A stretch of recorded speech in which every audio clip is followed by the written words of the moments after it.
India اور European union کے درمیان فری ٹریڈ ایگریمنٹ پر دستخط ہو گئے ہیں۔ امریکی صدر ڈونلڈ ٹرمپ کی دنیا کے خلاف ٹیرف وار نے کئی خطوں اور ممالک کو مجبور کیا کہ اپنے لیے متبادل تلاش کریں۔ یہ پیش رفت نہ صرف دو بڑی معیشتوں کے تعلقات میں سنگ میل ہے بلکہ عالمی تجارتی نظام میں بھی ایک بڑا اہم اشارہ سمجھا جا رہا ہے۔ امریکہ اس معاہدے کو توجہ سے دیکھ رہا ہے۔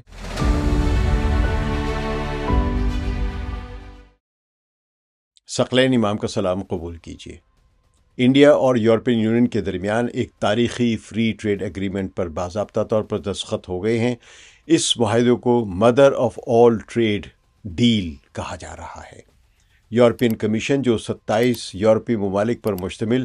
یورپین یونین کا ایگزیکٹو ادارہ ہے، اس کی صدر ارسلا وان ڈر لینن اور انڈیا کے وزیر اعظم نریندر مودی کی موجودگی میں فری ٹریڈ ایگریمنٹ پر دہلی کے حیدرآباد ہاؤس میں دستخط کیے گئے۔ دونوں فریقوں نے اعلان کیا کہ طویل مذاکرات کے بعد معاہدے کے بنیادی خد و خال پر اتفاق ہو گیا ہے۔ یہ پیش رفت نہ صرف دو بڑی معیشتوں کے تعلقات میں سنگ میل ہے بلکہ عالمی تجارتی نظام میں بھی ایک بڑا اہم اشارہ سمجھا جا رہا ہے۔ یورپی یونین اور انڈیا کے درمیان آزاد تجارتی معاہدے کے بعد مشترکہ مارکیٹ پیمانے میں یہ سب سے بڑی مارکیٹ ہوگی۔ آبادی کے حوالے سے 2025 کے اعداد و شمار کے مطابق یورپی یونین میں تقریباً 45.04 کروڑ باشندے ہیں، جبکہ انڈیا کی آبادی تقریباً 1.41 ارب تک پہنچ چکی ہے، جس سے مجموعی آبادی تقریباً اس اکنامک زون کی، جو کہ اس معاہدے کے بعد بنے گا، وہ 1.91 ارب کروڑ لوگوں تک پہنچ جاتی ہے، جو عالمی آبادی کا ایک اہم حصہ ہے۔ اور اگر اکنامک پوائنٹ آف ویو سے دیکھیں تو 2025 کے لیے یورپی یونین کی جی ڈی پی تقریباً 19.99 ٹریلین ڈالر ہے، اور پی پی پی یعنی پاور پرچیزنگ پیرٹی ہے، اس کے لحاظ سے جی ڈی پی جو ہے وہ 29.18 ٹریلین ڈالر ہے، جبکہ ہندوستان کی جی ڈی پی ایک اندازاً 4.19 ٹریلین ڈالر ہے، اور پی پی پی جی ڈی پی جو ہے وہ 17.71 ٹریلین ڈالر ہے۔ اس کے نتیجے میں مجموعی برائے نام جو ایک جی ڈی پی بنتی ہے وہ تقریباً 24.18 ٹریلین ڈالر ہے، اور پی پی پی یعنی پاور پرچیزنگ پیرٹی جو ہے اس کے لحاظ سے جی ڈی پی تقریباً 46.89 ٹریلین ڈالر بنتی ہے، جو اس پارٹنرشپ کو دنیا کے سب سے بڑے معاشی بلاکس میں سے ایک قرار دیتی ہے، جس میں مارکیٹنگ کی بہت زیادہ صلاحیت اور ترقی کے مواقع دونوں کے لیے بہت زیادہ ہیں۔ ظاہر ہے اس سے انڈیا کو بہت زیادہ فائدہ ہوگا۔ یورپین یونین کی صدر ارسلا وان ڈر لین نے اس معاہدے کی تقریب سے خطاب کرتے ہوئے نوٹ کیا کہ یہ دن غیر معمولی تھا جب یہ دستخط ہوئے ہیں، کیونکہ اس دن نظام شمسی کے 7 سیارے ایک ساتھ آ کر منظر عام پر آئے تھے، جسے تبدیلی اور ترقی کی علامت سمجھا جاتا ہے۔ یہی صورتحال یورپی یونین اور انڈیا کی پارٹنرشپ کی عکاسی کرتی ہے۔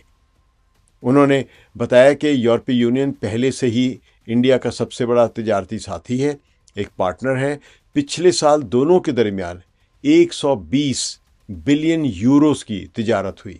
اور 2 دہائیوں میں تجارت تقریباً 3 گنا بڑھ چکی ہے۔ ہندوستان میں کام کرنے والی یورپی کمپنیوں نے براہ راست اور بالواسطہ طور پر 8 ملین ملازمتیں پیدا کی ہیں۔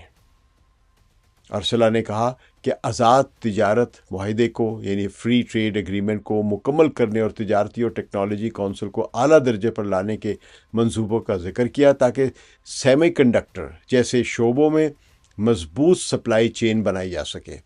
اور کلین ٹیک اور ڈیجیٹل ٹیکنالوجی سمیت مشترکہ ٹیکنالوجی ایجنڈے پر کام کیا جا سکے۔ ارسلا نے انڈین سائنٹسٹس اور ریسرچرز کے لیے یورپ کی 100 ارب کی فنڈنگ سے چلنے والی ہورائزن، جو ایک سائنسی تحقیقی سہولت ہے، اس کو بھی انڈین سائنٹسٹ اور نوجوانوں کے لیے مکمل طور پر کھولنے کا اعلان کیا ہے، اور یورپ میں انڈین نوجوانوں کے لیے اپرچونٹیز یا ملازمتیں بڑھانے کی بھی بات کی ہے۔ اس کے علاوہ یہ بھی اعلان کیا کہ یورپ انڈیا میں بھی اسی طرح کے ریسرچ سینٹرز کھولے گا۔ انڈیا کے وزیر اعظم نریندر مودی نے اس معاہدے کو فری ٹریڈ کا سب سے بڑا معاہدہ قرار دیتے ہوئے کہا کہ آزاد تجارت معاہدے یعنی فری ٹریڈ ایگریمنٹ جو ہے اس کو ایک زمانہ ساز لمحہ قرار دیا جا سکتا ہے، ایپاک میکنگ ایرا کہہ سکتے ہیں، اور صرف ایک تجارتی معاہدہ ہی نہیں ہے بلکہ مشترکہ ترقی کے لیے ایک بلو پرنٹ بھی قرار دیا نریندر مودی نے، اور بتایا کہ یہ ہندوستان کا اب تک کا سب سے بڑا آزاد تجارتی معاہدہ ہے۔ نریندر مودی نے کہا کہ گہرے تعلقات پھیلے ہوئے عالمی نظام میں استحکام فراہم کریں گے، اور یہ پارٹنرشپ مشترکہ جمہوری اقدار اور لوگوں کے درمیان تعلقات پر مبنی ہے، یعنی انسانوں کے آپس میں تعلقات، پیپل ٹو پیپل کانٹیکٹ بڑھے گا۔ انہوں نے بتایا کہ موجودہ دو طرفہ تجارت $180 بلین تک پہنچ چکی ہے، اور یورپی یونین میں 8 لاکھ ہندوستانی آباد ہیں جو مختلف قسم کے کام سر انجام دے رہے ہیں۔ انڈین وزیر اعظم نے مزید کہا کہ یہ معاہدہ انڈین کسانوں اور صنعتوں کے لیے یورپی منڈیوں کو کھولے گا، خدمات کے شعبے میں تعلقات کو مضبوط کرے گا اور سرمایہ کاری کو فروغ دے گا، اور ماڈرنائزیشن کی ان دونوں کے درمیان پارٹنرشپس بھی کریٹ کرے گا۔ انہوں نے طلباء، کارکنوں اور پیشہ ور افراد کے لیے ایک نیا ٹرانسپورٹیشن اور آنے جانے کا فریم ورک اور ساتھ ہی ساتھ سیکیورٹی اور ڈیفنس پارٹنرشپ کا بھی ذکر کیا ہے۔ تو مودی نے نوٹ کیا ہے کہ یہ معاہدہ قواعد پر مبنی عالمی نظام یعنی رول بیسڈ جو سسٹم رہا ہے اس کے لیے ایک مشترکہ عزم کی عکاسی کرتا ہے، اور انڈیا اور پیسیفک میں تعلقات کو بہتر بنائے گا، جس کے لیے ترقی کے لیے 5 سالہ ایجنڈے کا آغاز کیا گیا ہے۔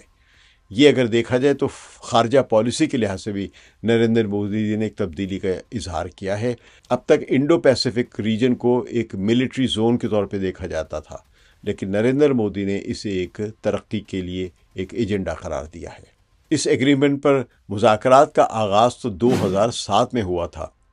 مگر امریکی صدر ڈونلڈ ٹرمپ کی دنیا کے خلاف ٹیرف وار نے کئی خطوں اور ممالک کو مجبور کیا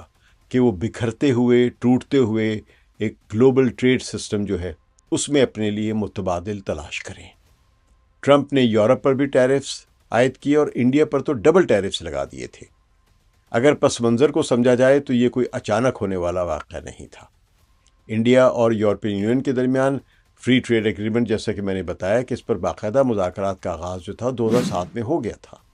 یورپین کمیشن اور انڈیا کے وزارت تجارت کے درمیان اس وقت سے مختلف ادوار میں بات چیت ہوتی رہی ہے،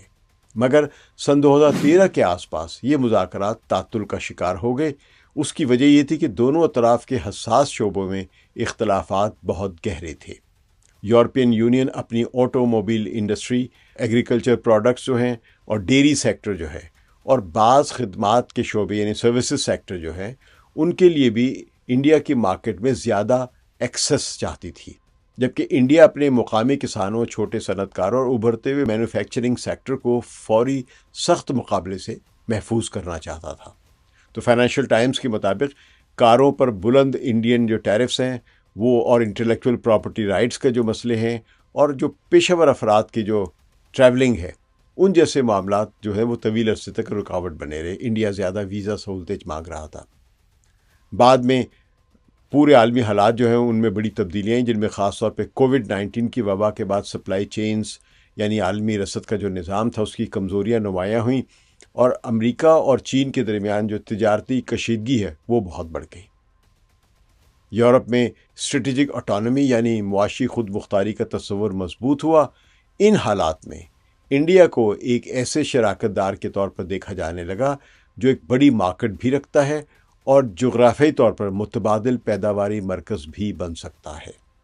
رائٹرز کے مطابق سن 2022 میں دونوں فریقوں نے مذاکرات کو باضابطہ طور پر دوبارہ شروع کیا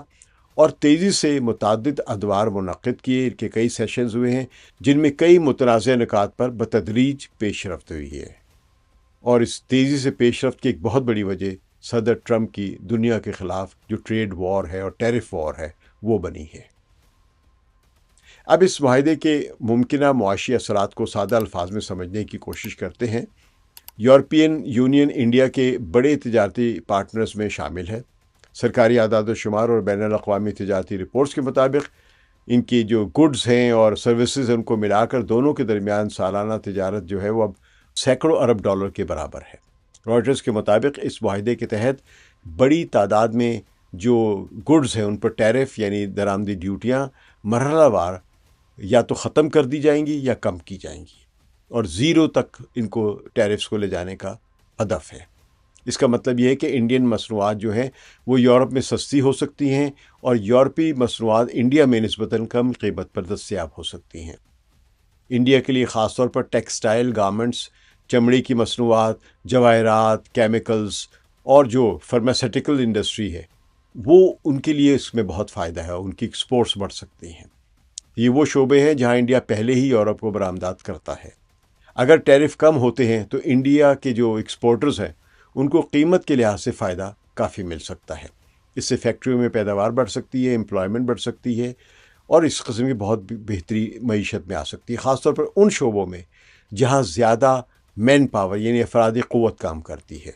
اسی طرح آئی ٹی اور بزنس پروسیس آؤٹ سورسنگ جیسی خدمات جو ہیں، جو انڈیا کی معیشت کا ایک اہم حصہ بن چکے ہوئے ہیں، یورپ میں یہ مزید پھیل سکتی ہے۔ یعنی یورپ کی بہت ساری جو کمپنیز ہیں یا ملٹی نیشنل کارپوریشن جو ہیں وہ اپنے کام جو ہے وہ انڈیا میں آؤٹ سورس کر سکتی ہیں۔ تو یورپی یونین کے لیے انڈیا ایک بڑی اور تیزی سے بڑھتی ہوئی ایک کنزیومر مارکیٹ بھی ہے۔ یورپین جو کار مینوفیکچرنگ کمپنی جو ہیں، جیسے کہ جرمنی میں ہے، فرانس میں ہے اور اٹلی میں ہے، ان کی بڑی آٹو موبائل کمپنیاں ہیں، تو یہ طویل عرصے سے انڈین مارکیٹ میں زیادہ اپرچونٹیز کی خواہاں رہی ہیں۔ تو رائٹرز کے مطابق گاڑیوں پر انڈیا کے جو بلند ٹیرف کو کم کرنے پر بات چیت جو ہے وہ اس معاہدے کا ایک اہم حصہ رہی ہے۔ اگر ان ٹیرف میں مرحلہ وار کمی آتی ہے تو یورپی کاریں انڈیا میں زیادہ کمپیٹ کر سکیں گی اور اچھی قیمت پہ، اور مقامی انڈینز کے لیے سستی قیمت پہ بھی مل سکیں گی۔ اسی طرح صنعتی مشینری ہے اور میڈیکل ایکوپمنٹس ہیں، کیمیکلز ہیں اور گرین ٹیکنالوجی ہے، یعنی جو ماحول دوست ٹیکنالوجی کے شعبے ہیں، ان میں بھی یورپی کمپنیوں کو بہت فائدہ ہوگا، کیونکہ انڈیا ایک بہت بڑی مارکیٹ ہے جہاں پہ اب ان سب چیزوں کی ڈیمانڈ ہے۔ اب ہم کرنسی کے سوال پر بھی آتے ہیں کہ جو عام لوگوں کے لیے بھی دلچسپی کا باعث ہے کہ بین الاقوامی تجارت کا بڑا حصہ ابھی بھی امریکی ڈالر میں تہ پاتا ہے۔ انڈیا اور یورپین یونین کی تجارت کا بھی ایک بڑا حصہ روایتی طور پر ڈالر میں سیٹل ہوتا ہے، تاہم یورپین یونین طویل عرصے سے یورو یعنی یورپ کی جو مشترکہ کرنسی ہے اس کے عالمی کردار کو مضبوط کرنا چاہتی رہی ہے۔ تو مختلف بین الاقوامی فورمز پر یورپی عہدیدار اس بات پر زور دیتے رہے ہیں کہ یورو میں تجارت بڑھائی جائے۔ انڈیا بھی حالیہ برسوں میں بعض ممالک کے ساتھ مقامی کرنسیوں میں تجارت کے امکانات تلاش کرتا رہا ہے۔ تو ماہرین کا کہنا ہے کہ اگر انڈیا اور یورپین یونین کے درمیان تجارت کا کچھ حصہ یورو یا دیگر متبادل کرنسیوں میں طے ہو جاتا ہے اور یا اس طرح بڑھنا شروع ہوتے ہیں تو یہ ڈالر کے عالمی کردار کو فوری طور پر کم نہیں کرے گا، لیکن طویل مدت میں جو انٹرنیشنل فائنینشیل سسٹم ہے اس میں ایک ڈائیورسٹی بڑھانے کا ایک حصہ بن سکتا ہے۔ اس کا مطلب یہ ہے کہ ڈالر غالب رہے گا، مگر اس کے ساتھ ساتھ یورو اور دیگر کرنسیاں بھی استعمال میں ان کی جو مقدار ہے بڑھ جائے گی۔ جیو پولیٹیکل اینگل سے اگر دیکھا جائے تو امریکہ اس معاہدے کو توجہ سے دیکھ رہا ہے۔ امریکہ اور انڈیا کے درمیان بھی اسٹریٹجک تعلقات مضبوط ہیں، مگر تجارتی معاملات میں اختلافات بہت گہرے رہے ہیں، خاص طور پہ ڈونلڈ ٹرمپ کے صدر بننے کے بعد سے۔ انڈیا کا یورپ کے ساتھ ایک مضبوط معاشی فریم ورک اسے یہ گنجائش دیتا ہے کہ وہ مختلف طاقتوں کے ساتھ متوازن تعلق رکھ سکے۔ چین کے تناظر میں یہ معاہدہ اہم اس لیے ہے کہ یورپ اور انڈیا دونوں سپلائی چینز کو ڈائیورسیفائی بنانے کی باتیں کرتے ہیں۔ اگر یورپی کمپنیاں اپنی کچھ پیداوار یا سورسنگ چین کی بجائے انڈیا کی طرف منتقل کرتی ہیں تو عالمی پیداواری نقشہ زیادہ یا کہہ رہے ہیں ملٹی پولر ہو سکتا ہے، جو کہ اس وقت یورپ کی بھی کوشش ہے اور انڈیا کی بھی کوشش ہے۔ روس کے حوالے سے یہ معاہدہ براہ راست کسی محاذ آرائی کا حصہ نہیں، مگر یہ ظاہر کرتا ہے کہ انڈیا مغربی معیشتوں کے ساتھ بھی گہرے تجارتی روابط رکھنا چاہتا ہے، جبکہ اپنی خارجہ پالیسی میں توازن برقرار رکھنا چاہتا ہے۔ یورپ کے لیے بھی یہ ایک اہم بات ہے کہ وہ ایشیا میں ایسے پارٹنرز کے ساتھ روابط بڑھائے جو معاشی طور پر ابھر رہے ہیں۔ ایک لحاظ سے یہ یورپ کے بھی موقف میں ایک تبدیلی آئی ہے، جو اب تک انڈیا پر دباؤ ڈال رہا تھا کہ وہ روس سے اپنے تعلقات منقطع کرے، لیکن اب لگتا ہے کہ یورپی یونین نے بھی احساس کیا ہے کہ انڈیا کے روس کے ساتھ تعلقات اس کے مفاد میں ہیں، اور اس بات کا بھی امکان ہے کہ کل کسی وقت یورپین یونین کے بھی روس کے ساتھ اقتصادی یا تجارتی تعلقات بحال ہو جائیں۔ اگر پاکستان کے تناظر میں دیکھا جائے تو پاکستان کو یورپین یونین کے ساتھ